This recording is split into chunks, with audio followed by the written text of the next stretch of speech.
Assalamualaikum warahmatullahi wabarakatuh dan salam sejahtera. Selamat datang ke Syahnon Channel. Jadi kita akan teruskan hari ini, pelajaran kita hari ini masih lagi reaction kinetics. Subtopik rate law.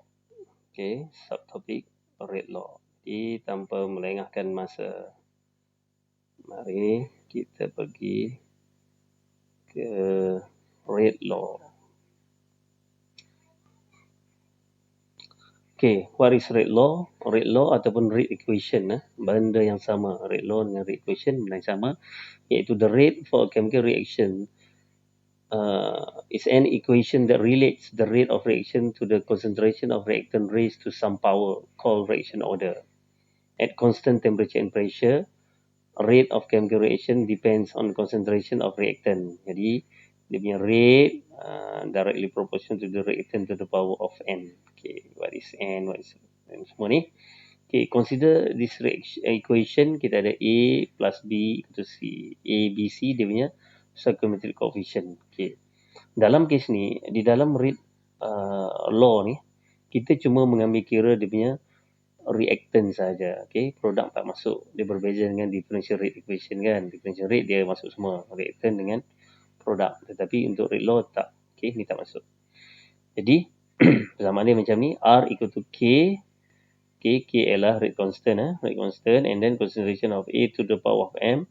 And then B. B pun concentration. Okay. B pun reactant. Jadi kena masuk to the power of N. Ini kita panggil rate law. In this case, M ialah reaction order with respect to A. N ialah reaction order with respect to B. Dan M plus N ialah overall reaction order. Okay, nah ni dah beritahu rate law, also known as rate equation. Di dalam kes ini, rate constant K is constant of proportionality between the reaction rate and the concentration of reactant. Dan kalau soalan tanya, what is rate constant? Okay, jadi sebenarnya kita ambil sini lah rate constant ni.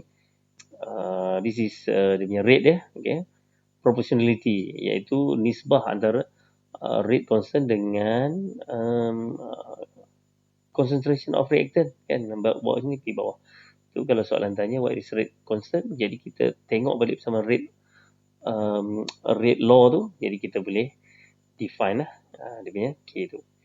Dan K ini juga boleh kita dapati dengan menggunakan persamaan ini. Ini di dalam subtopik yang berikutnya. Okay, K itu A E to the power of negative A per RT.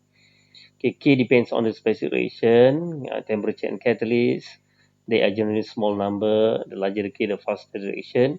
And unit K depend on the value of M dengan N tadi tu. Okay, M dengan N iaitu order of reaction. Dia akan bergantung pada tu. And then what is order of reaction? Order of reaction is the sum of the powers to which all reactant concentration in the rate law are raised. Okay, inilah rate law tadi. R equal to KA to the power of M to the power of N kan. Jadi order of reaction ialah kita hasil tambah lah M dengan N tadi. M dan kita tambah, that is order of reaction. Okay. Jadi reaction order ini ditentukan secara eksperimental. Okay. M dengan N ini. Reaction order are not the stoichiometric coefficient in a balanced chemical reaction. Bukan. Dia bukan kita tengok persamaan tu ada dua kat depan, bukan. Dia bukan. Dia cuma dapat ditentukan melalui eksperimen. And the value of M dengan N ini can be integer. Boleh jadi integer. It could be in fraction, decimal, negative or positive value. Dia boleh. Tetapi selalunya kita akan jumpa dia yang integer lah. Okay, kita tengok sample 1. For each of the following reaction, determine the reaction order with respect to each reactant. And okay, tengok soalan. Determine the reaction order. Reaction order ialah hasil tambah lah. With respect to each reactant and the overall order from a given rate law. Okay, ni dia bagi persamaan dia 2NO plus O2 gas and 2NO2 gas. And then dia dah bagi rate dia. Rate kan, rate sama dengan KNO to the power of 2 O2. Di dalam kes ini, ini memang kebetulan. Kebetulan kuasa 2 kat sini bersama dengan stoichiometric coefficient. Kebetulan ini kuasa 1, ini ialah 1. Ini kebetulan. Okay. Jangan ingat, sebab dia dua sini, ni konsonant tak. Ini kebetulan sahaja. Contoh yang dibagi ni, sama. Okay. Dia punya order of reaction dia sama dengan stochastic coefficient. Kemudian kita lihat step 1, kita look at the rate law, rate equation. This is rate law yang diberi lah. Tak mana bagi. And then kita boleh tulis semula. Jadi kita boleh tulis lah, rate equal to K NO squared O2. Macam tu. And then kita tengok NO tu power dia berapa, O2 dia power berapa. Jadi jelas lah kita nampak kat situ NO kosong dia 2, O2 kosong dia 1. Jadi overall dia campur sajalah, 2 campur 1 sama dengan 3. Okay, ini sampel 1 ni mudah untuk dijawab ya. Kita tengok exercise sample 2 pula. Okay, kita ada thiosulfate here. This is thiosulfate, this is iodide ion. And this dia punya produk dia lah. The above reaction is first order with respect to iodide ion and thiosulfate ion. That's mean ini order dia 1, ini order dia 1. Okay. Write the rate equation for the reaction. Jadi kena tulis lah. Kita tahu lah rate law ni senang je. Dia rate equal to K and then concentration power of M, power of and then kita ada 2 sini reactant, jadi sama juga. Jadi kita akan tulis ni rate equal to K thiosulfate ion, sebab dia dah bagi tahu first order, okay, power of 1. Dan dia bagi tahu juga thiosulfate 1 power of 1. Jadi macam ni. Okay, settle.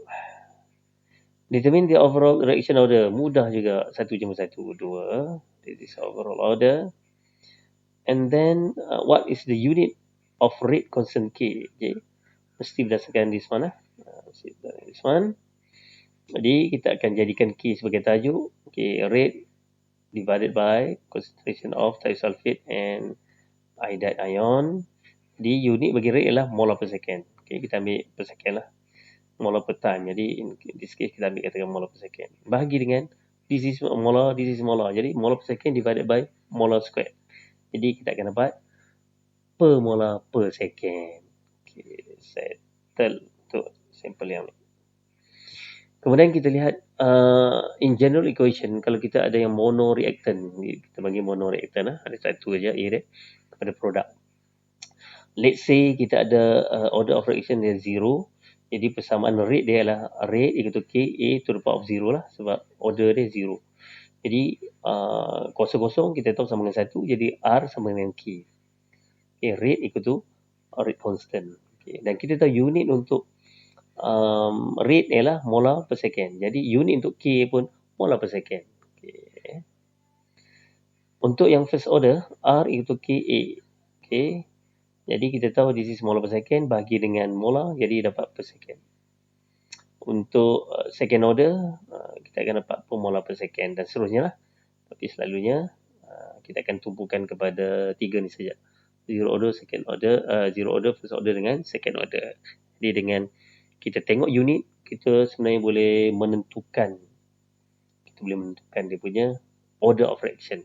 Kita tengok macam ni. Okay, now kita akan pergi pada integrated rate law pula. Yang tadi tu, rate law tadi, kita boleh integrate dia. Kita boleh buat integration, nanti kita akan buat satu persamaan baru yang menghubungkan dengan masa. Itu yang kita nak. Sekarang dia tak ada masa yang tu rate law tadi. Jadi, the integrated rate law is an equation that describe the concentration of reactant as a function of time. Dengan ada masa. It can use to determine the rate constant, half-life and concentration of reactant at a specific time. Kita boleh tentukan ini. Jadi memang kita akan buat inilah. Kita nak tahu integrated rate law ni. Daripada isi ni kita tengok ada half-life. Okay, what is half-life? Half-life, kita gunakan T-half. T-half is defined as the time required for the concentration of reactant to decrease to half of its initial value. That is half-life. Katakan bahan tersebut dia 4 molar. Jadi T-half dia apabila daripada 4 molar tu jadi 2 molar. Kita cari masa yang dia ambil. That's what we call half-life. Okay. Okay. Sekarang kita pergi kepada yang zero order, still kita nak ambil yang monoreactant reaction saja. A to product. For zero order reaction, dia punya persamaan dia lah R equal to K A to the power of 0. Jadi R equal to K. Okay, the unit of K molar per second. Tadi kita dah bincang ni. watt per second. Bagaimana dengan dia punya graf dia? Kita boleh plot graf R versus A. Okay. Kalau kita plot R versus A, iaitu rate versus A, kita akan dapati constant. Dia punya K dia tak berubah dengan concentration. Okay. Kita dapat satu graf daripada rate law. Okay. Sekarang kita ambil bersama ni, kita buat integration. Okay. Kita buat integration, dia punya jalan cerita dia panjang. Tapi itu tidak dah pun dikeluarkan dari syllabus. Kita terus lihat hasil dia. Okay, this is integrated rate equation dia.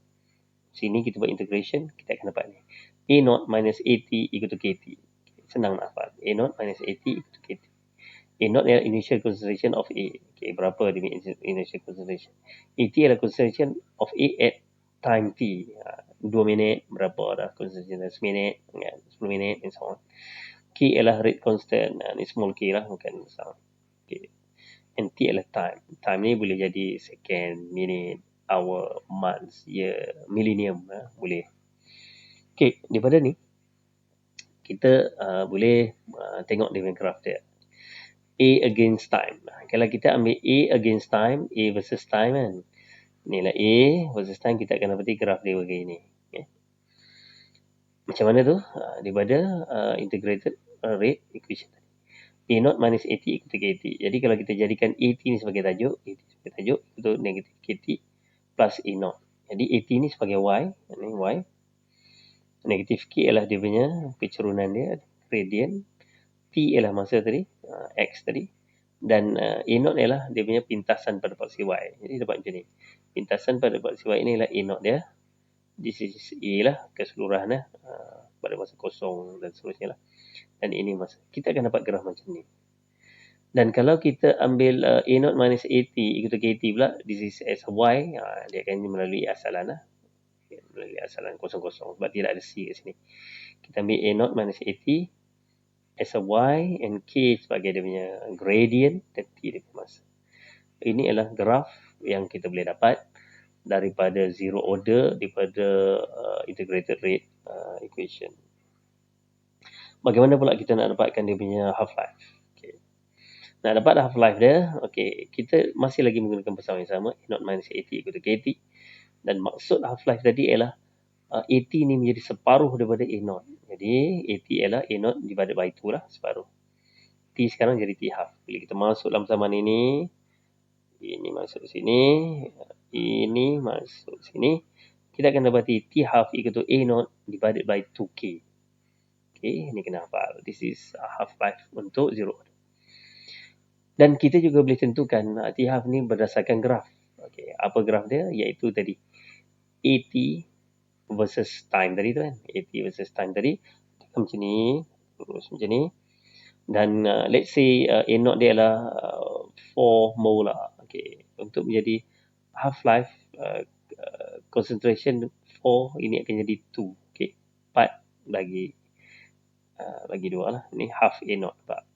Dan kita boleh ambil masa dia kat sini, daripada here, from 0 to here. Itu kita panggil half-life. Kita panggil T half, kita panggil first half-life. Untuk second half-life, daripada 2 ni, ambil separuh lagi. Jadi ini akan jadi 1 molar lah. Kita ambil masa dia. Kita dapati, let's say, masa sini sebab ini dia tak bagi. Let's say lah, masa kat sini lah 20 second. Kita akan dapati kat sini, ujung sini dia akan jadi, ini akan jadi 10 second. Maknanya dia kat sini jadi 30 lah. 30 ya. Jadi from here to here akan jadi 10 second. Total sini 30 second lah. Maknanya dia, this is first half-life, this is second half-life. Second half-life dia akan separuh daripada first half-life. Okay. Kita akan dapat itu begitu. Second half-life ni, 3 double prime ni ialah mesti separuh daripada first half-life dia. Itulah ciri bagi zero order. Okay, graf dia macam tu dan masa yang diambil untuk dia separuh daripada initial concentration ialah makin kurang. Okay. Now kita tengok dia punya karakteristik graf dia tadi lah. Kita cantumkan semua-semua lah. Okay, ni yang tadi. Ini untuk rate law tadi. Kalau rate law, okay, dia rate versus A, dia tak ada masa untuk rate law. Bila integrated, dia akan ada masa dia. Okay. A versus T. Kita akan dapat macam ni gradient dia. And kalau A0 minus AT, kita akan dapat dia melalui asalan. Kesemua ini gradient dia ialah K lah. Ini sesuai dengan Y equal to MX plus C. Sama ada kat sini atau kat sini. Dan untuk mencari half-life dia, kita menggunakan yang ni. Graf yang ni. Benda yang sama. Macam cerita tadi lah. Dia akan jadi separuh. Okay. Okay. Kemudian kita pergi pada first order. Okay. Sama juga kita ambil mono-reactant reaction. Persamaan dia akan jadi R equal to K A to the power of 1. Dan unit K dia adalah S to the power of negative 1 ataupun per second. Jadi graf dia akan jadi macam ni lah. Rate versus A, dia akan jadi macam ni. Jadi kat sini pun sebenarnya kita dah boleh menentukan dia punya nilai K lah. Kalau soalan bagi rate, bagi concentration, kita dah boleh menentukan nilai K. Okay. Kemudian kita lihat kalau kita integratekan persamaan ini, apa jadi? Dia akan jadi macam ni. Ln A0 minus ln AT equal to KT. Persamaan ini kalau kita lihat sebiji macam zero order kecuali tidak ada ln saja. Kalau kita buang ln dia jadi A0 minus AT equal to KT. Sama macam zero order. Okay. Cuma ni ada ln. Atau secara matematik ln A0 minus ln AT boleh kita jadikan ln A0 divided by AT. Ini ringkasan pada persamaan atas ni. Okay. Sekarang kita nak tengok dia punya graf-graf dia. Okay. Jadi kalau kita plot ln AT versus T, kan, nampak dia punya graf dia ni sama macam zero order yang AT versus time dia. Sebiji, ni cuma ada ln. Cuma dekat pintasan pada pasiwai ni ln A0 lah. Kalau yang zero order ini ialah A0. Dan gradient dia ni ialah K juga. Macam mana dapat yang melalui asalan? Yes, sama juga. Ini tidak ditunjukkan di sini lah. Kalau kita nak dapat yang melalui asalan macam tadi itulah, kita ambil ni ln A0 divided by A. Ini adalah time. Kita akan dapat sama juga macam zero order tadi. Kalau zero order dia ini adalah A0 divided by AT, kan, versus time. Kita dapat macam ni. Ini kita akan dapat dia punya gradient dia, iaitu sama dengan K. Okay.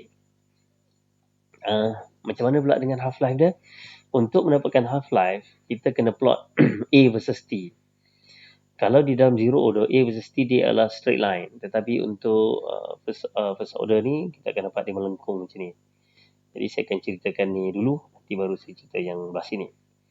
Jadi sama juga, let's say kita ambil ini 4 molar. Okay, separuh daripada dia, ini akan jadi 2 molar. Jadi kita boleh cari masa dia. Let's say ini pun 20 second juga, from here to here. Okay, 20 minus 0, 20 second. Dan kalau kita ambil yang, this is what we call T1, ini adalah first half-life. Untuk second half-life, daripada 2 molar kepada 1 molar. Dan kita akan dapati, ini pun 20 second. That's mean, ujung ni dia dah jadi 40 second lah. Ujung kat sini, 40 second. Dan kita dapati, first half-life dengan second half-life sama. Inilah ciri bagi first order lah. Okay, kita tengok secara matematik. Sama juga kita akan menggunakan integrated rate equation ln A0 minus divided by AT equal to KT. Oleh kerana AT sama dengan A0 divided by T by 2 masuk dalam ni, akhirnya kita akan dapat T half sama dengan ln 2 per K. Di dalam persamaan ini tidak ada faktor concentration. That's why dengan berubah concentration, dia punya T half dia tidak berubah. Okay? Secara matematik pun menyokong graf inilah yang menjadikan dia sama. Sebab tak ada concentration kat sini. ln 2 per K. Ini K memang tak berubah, ln 2 pun memang tak berubah, memang T half dia akan jadi sama. Sama ada first half life, second half life, third half life and so forth. Okay, kita tengok dia punya ciri-ciri tadi. Okay, ni untuk rate versus A tadi. Okay, straight line. Dan ini adalah dia punya K dia. Okay. Untuk integrated dia ada T lah. Okay, A versus T akan melengkung macam ni.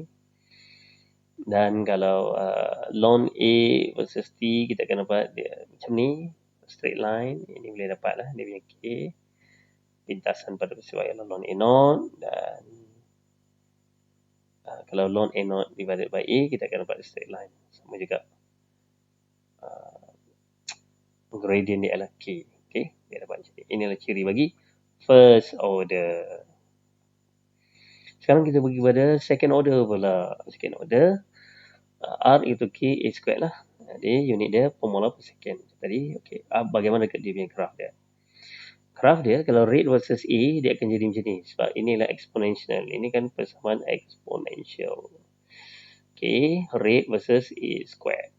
Kan dia ada square sini dia melengkung. Macam mana nak dapat garis lurus? Kita plotkan rate versus A squared. Baru boleh dapat nilai K. Okay.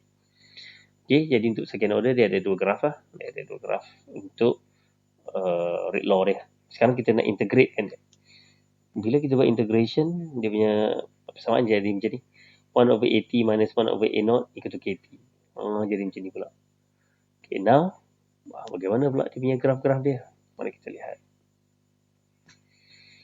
Oh, half-life dulu. Okay, tak apa. Half-life dulu. Kita tengok dia punya half-life dia, apabila kita plotkan A versus T, dia sama macam first order, iaitu melengkung juga. Melengkung juga. Yang berbeza ialah, let's say kita ni 4 molar. Okay, separuh daripada 4 molar adalah 2 molar. Okay. Jadi kita boleh dapat masa. Let's say inilah 20 second. Kita tak ada contoh lain, semua yang 20 second lah. And then bila kita ambil yang second order, second half-life dia, jadi 2 molar, ini akan jadi 1 molar. Kita dapati dia makin panjang kat sini. Dan panjang dia itu 2 kali ganda. Kalau ini 20 second, ini akan jadi 40 second. That means ujung ni dia akan jadi 60 second lah. Okay, 60 second lah. 60 second. Dia 2 kali ganda. Kalau yang first order tadi dia sama. First half life sama dengan second half life sama dengan third half life. Kalau zero order tadi dia makin kecil. First half life lepas tu dia jadi lagi kecil. Kalau tadi 20 second nanti jadi 10 kan jadi 5 and so on. Tetapi untuk second order dia makin meningkat pula. Okay. Itu dah ciri bagi second order. T2 sama dengan 2T1. Semakin meningkat. Alright, kita tengok secara matematik dia. Okay, sama juga. 1 over AT minus 1 over A0 equal to KT. Yang AT ni menjadi A0 bagi 2. Bila kita selesai, kita akan dapati macam ni. T half dia sama dengan 1 over A0 K. Okay, that's why dia semakin meningkat. Dia punya half life dia. Okay, kita tengok graf lah. Okay, ni graf yang tadi. Rate versus A dapat melengkung. Kalau rate kita nak dapat garis lurus mesti A0 lah. A squared. Baru dapatnya ni. Kita dapat K. Okay, ini untuk yang rate law. Untuk yang integrated dia ada T lah. Ada masalah. A versus T pun melengkung. Sama macam first order. Okay. Dan dia pergi kalau 1 over A T dia versus T dia jadi macam tu. Dia tak negatif lah. Dia gradient dia. Dia positif. Pitasan pada paksi Y ialah 1 over A0 lah. Dan kalau nak dapat melalui asalan sama juga 1 over A minus 1 over A0 versus T. Kita akan dapat macam ni. Dan kecerunan graf ialah K. Okay. Jadi kita tengok sample question lah. Okay, the first order. For the first order decomposition of H2O2 given that K, okay, dia bagi K 3.66 exponent negative 3 per second. Dalam soalan ini dia dah beritahu dah first order. Jadi kita tahulah sama mana kita nak guna. Dan kalau tidak diberitahu pun, kita tengok kat sini unit dia lah per second. Ini menunjukkan dia adalah first order. Okay. Okay, dia dah beritahu sini H2O2 not. Ini adalah initial concentration 0.882. Determine the time at which H2O2 0.6. Okay, berapa masa yang diambil supaya daripada 0.882 dia jadi 0.6. First order, gunalah persamaan first order iaitu ln H2O2 not minus ln H2O2 T equal to KT. Okay, kita tahu dah first order mesti guna yang ni. Lepas tu kita masuk saja. Okay, this is 0.882 ialah initial concentration dan ini ialah at time T dia 0.6 dan ini dia punya K dia masuk juga dan carilah T. T dia adalah second lah. Sebab unit bagi K dia adalah per second. Settle. Kemudian H2O2 after 225. Kita nak tahu berapa kepekatan dia selepas masa 225. Sama juga guna persamaan. First order. Okay, masuk initial yang kita tak tahu ialah concentration at T dah. And K sama 3.66 exponent itu masuk saja time dah 225 second. Akhirnya kita dapatlah 0.39 molar. Okay, sample 2 pula. The reaction to A to B is first order in A with a rate constant 2.8 exponent negative 2 per second. Ni pun sama, dia bagi tahu first order and then unit dia kan. How long will it take for A to decrease from 0.88 molar to, okay, sama jugalah. Jadi step 1 kita tulis persamaan ln A0 minus ln A0 minus ln AT ataupun ln A0 divided by AT, benda yang sama, equal to KT. Bila tulis, kita substitute saja yang kita tahu A0 dia berapa, AT dia berapa. Jadi kita masuk saja. Jadi akhirnya kita dapat 66 second. Okey, itu saja untuk kali ini. Okey. Okey, kita akan jumpa di episod yang seterusnya.